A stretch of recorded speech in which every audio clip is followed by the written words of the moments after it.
చిట్యాల మండల కేంద్రంలోని అంగన్వాడీ సెంటర్ 4లో పిల్లల తల్లులకు శుక్రవారం కోడిగుడ్లు పంపిణీ చేశారు.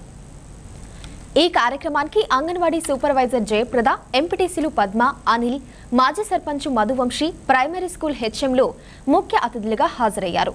ఈ సందర్భంగా వారి చేతుల మీద గర్భిణీ స్త్రీలకు అలాగే పిల్లల తల్లులకు కోడిగుడ్లను పంపిణీ చేశారు. ఈ సందర్భంగా సూపర్వైజర్ మాట్లాడారు.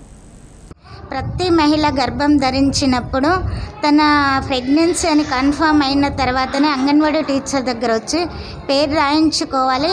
అప్పటి నుండి గర్భిణిగా ఎటువంటి జాగ్రత్తలు తీసుకోవాలి, ప్రతి నెల బరువులు తీసుకోవడం కానీ, అంగన్వాడీ కేంద్రంలో పెట్టే సంపూర్ణ భోజనాన్ని ఆకుకూరలు, పప్పు ధాన్యాలు, కూరగాయలతో పాలు, ఎగ్గుతో కూడిన భోజనాన్ని ప్రతిరోజు ఉదయం 11 గంటలకు వచ్చి భోజనం చేసినట్లయితే నార్మల్ డెలివరీ అవ్వడానికి ఎక్కువ అవకాశం ఉంది.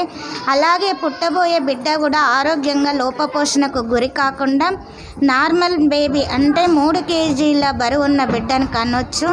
ఈ సిజరిన్లు అనేది కూడా తక్కువ అయ్యే అవకాశం ఉంది. అలాగే అంగన్వాడీ సెంటర్కి రావడం వల్ల వాకింగ్ ప్రతి గర్భిణికి బాలింతకి ఇంపార్టెంట్.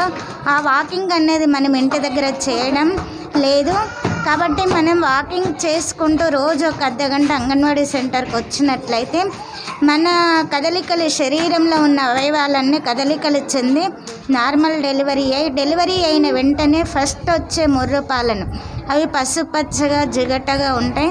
మన పెద్దలు ఏం చేస్తారు, ఫస్ట్ పాలను దేవుడికి పెట్టాలి, చెట్లకు పిండి పారిపోయాలని చెప్పడం జరుగుతుంది.